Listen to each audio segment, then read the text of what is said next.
Your dog is fed. Your dog has water. Your dog has a warm place to sleep. And you have done everything right, by every measure you were ever taught. But there is something happening inside your dog right now, today, that has nothing to do with food or water or shelter. It is quieter than that. It is slower than that. And because it produces no loud symptoms, no dramatic suffering you can point to, most owners never see it at all.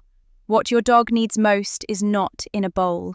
And the signs that it's missing are hiding in plain sight, in behaviours you have watched 100 times and probably dismissed as quirks, boredom, or just how your dog is. Keep watching, because by the time we reach sign 4, you will realise something about your dog that you cannot unknow. Welcome to Dog Mind Unlocked. If you love your dog and want to truly understand what is going on inside their mind, not just their body, subscribe right now. This channel exists for one reason: to close the gap between how much you love your dog and how much you actually understand them. Let's get into it. 1. Your dog destroys things when you're not home, and you think it's misbehavior. You come home and the couch cushion is in 3 pieces, or the corner of the baseboard is chewed raw, or your shoes, again, are missing a heel. And the instinct, for almost every owner, is frustration. Maybe guilt that you were gone too long. Maybe a quiet assumption that your dog is stubborn or spiteful or just bad at being alone. None of those things are true. What you are looking at is a brain in distress. A study published in the Journal of Veterinary Behavior found that destructive behavior in dogs left alone was directly correlated not with duration of absence, but with mental understimulation in the hours before separation. Dogs who had engaged in problem-solving or exploratory activity before their owners left showed dramatically lower rates of destructive behavior. Regardless of how long the owner was gone, the destruction is not about missing you. It is about a brain that had nothing to do, nothing to solve, nothing that made it feel alive, and then was sealed in a room with that emptiness for hours. Chewing, destroying, digging, these are not defiance. They are the neurological equivalent of a person pacing a corridor. They are what a working brain does when it is given nothing to work with. The dog who destroys your home is not a bad dog. The dog who destroys your home is a dog whose mind is sending the only distress signal it knows how to send. And here is the thing about that signal. It gets louder over time.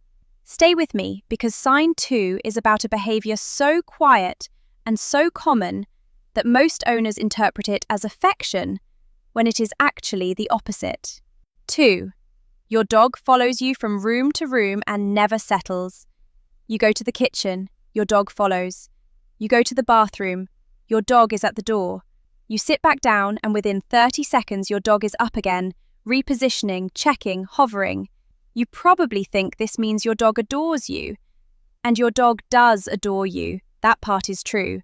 But this particular behavior, when it is constant and compulsive, is not an expression of love. It is an expression of anxiety that has not been metabolized. Researchers at Stockholm University studied the cortisol levels, the stress hormone, of dogs who displayed chronic hyperattachment to their owners versus dogs who were capable of resting independently during owner presence. The hyperattached dogs showed consistently elevated baseline cortisol, even in calm environments. They were not more bonded, they were more anxious. The difference is crucial. A mentally healthy dog can rest while you are home. A mentally starving dog cannot, because their mind has never been given the tools to self-regulate. The kind of mental tools that only come from having solved problems, explored environments, and worked through challenges that required genuine cognitive effort. Following you is not joy. Following you is an attempt to anchor to the only thing that makes the world feel safe, because nothing inside your dog's mind has been built to feel safe on its own. The next sign looks completely different. In fact, most owners see it and feel proud. They probably shouldn't. 3. Your dog is perfectly obedient and perfectly disengaged. There are dogs who sit when you say sit, stay when you say stay, and come when called, every time without fail, and their owners beam with pride. A well-trained dog feels like success, but training compliance and mental fulfillment are not the same thing. Not even close. A dog who has only ever been asked to follow commands, never to make choices, never to solve problems, never to think independently, is a dog who has been taught to suppress its own cognition in favor of human signals. That is not enrichment. That is the absence of it. A landmark study from Linköping University in Sweden compared dogs trained exclusively through command and reward methods with dogs who were also given regular autonomy-based problem-solving tasks, puzzle feeders, nose work, free exploration in novel environments. After 8 weeks, the dogs with enriched cognitive lives showed measurably greater levels of dopaminergic activity. That is, the brain's reward and motivation circuitry was more active, more robust, and more engaged with their environment. The command-only dogs were obedient, but their brains, on a neurological level, showed patterns consistent with learned helplessness, a state in which a creature stops attempting to influence its environment because experience has taught it that its choices don't matter. Your dog sitting perfectly still and staring at you for the next instruction is not always a sign of a fulfilled dog. Sometimes it is a sign of a dog who has learned that thinking for itself is not something the world wants from it. The fourth sign is the one that is hardest to hear, because it shows up in moments that feel like closeness. 4. Your dog stops playing and you've started calling it maturity. At some point, many dogs slow down their play behavior. They stop initiating. They stop bringing the toy. You toss the ball and they watch it roll. And because it happens gradually, and because adult dogs are less physically wild than puppies, it is easy to absorb this shift as natural aging. As your dog growing up, calming down, becoming a dignified adult animal. For some dogs, some of the time, that framing is accurate, but research tells a more unsettling story about what chronic play cessation can actually mean. A study from the University of Bristol, published in Scientific Reports, found that dogs who showed a significant decrease in play behavior before the age of 7, in the absence of physical illness, were significantly more likely to score high on scales measuring pessimistic cognitive bias. Pessimistic cognitive bias is a scientific measure of how an animal interprets ambiguous information. A dog with pessimistic bias expects bad outcomes, approaches new situations expecting threat, interprets uncertain signals as dangerous. The researchers found that play was not merely a symptom of good mental health, it was a driver of it. A dog who plays regularly maintains a more optimistic cognitive orientation toward its world. A dog who has stopped playing, in the absence of age-related physical explanation, may have stopped because its world has stopped feeling worth engaging with. That is a form of mental hunger that food will never feed. What comes next is the sign most owners are least prepared to recognize, because it looks on the surface like calm. 5. Your dog sleeps constantly, and you've decided it means they're relaxed. The average adult dog sleeps between 12 and 14 hours a day. That is a biological reality, but there is a vast difference between a dog sleeping because its body and mind have been well used and need restoration, and a dog sleeping because there is simply nothing else to do. One is recovery, the other is shutdown, and from the outside they look identical. Both dogs are lying on the floor, both dogs have their eyes closed. The difference is entirely internal. Researchers studying environmental enrichment in shelter dogs found that dogs in unstimulating environments entered sleep states significantly more frequently, but showed disrupted sleep architecture compared to stimulated dogs. Specifically, they spent less time in REM sleep, the deep restorative phase associated with memory consolidation and emotional processing, and more time in light, fragmented sleep that provided no actual cognitive restoration. They were sleeping more and resting less. Their brains were not recovering. Their brains were simply powering down because there was no reason to power up. A dog who sleeps because they have run and sniffed and solved and played and been engaged in the full complexity of what it means to be a dog, that dog's sleep looks the same to you. But inside their brain, entirely different things are happening. If your dog sleeps all day and wakes up still listless, still flat, still uninterested, that is not a relaxed dog. That is a dog whose nervous system has learned to seek absence because presence has not given it enough.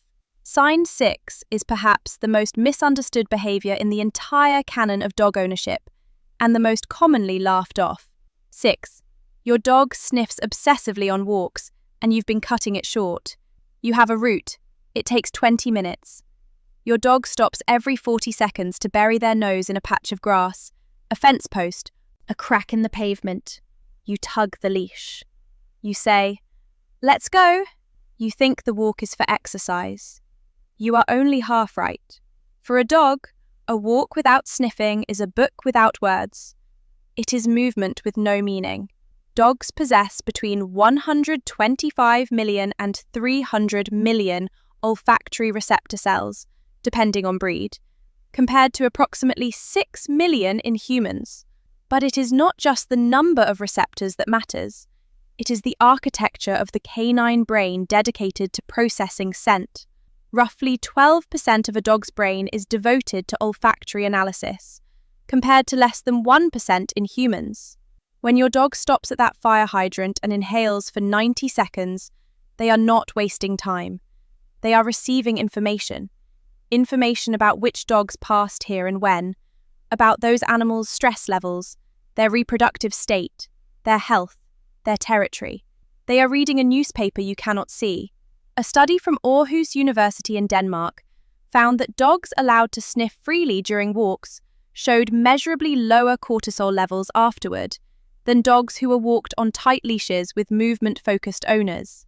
The sniff walk was not just pleasant for the dog, it was neurologically restorative in a way that no amount of physical distance covered could replicate. Every time you tug that leash, you are closing a book your dog had just opened. And the 7th sign, the final one, is the most quiet of all. It is also the most important thing you will hear in this video. 7. Your dog has stopped showing you things. When a dog is mentally alive, when their curiosity is intact, when their inner world is rich, they bring things to your attention. They find something in the yard and run to you with it.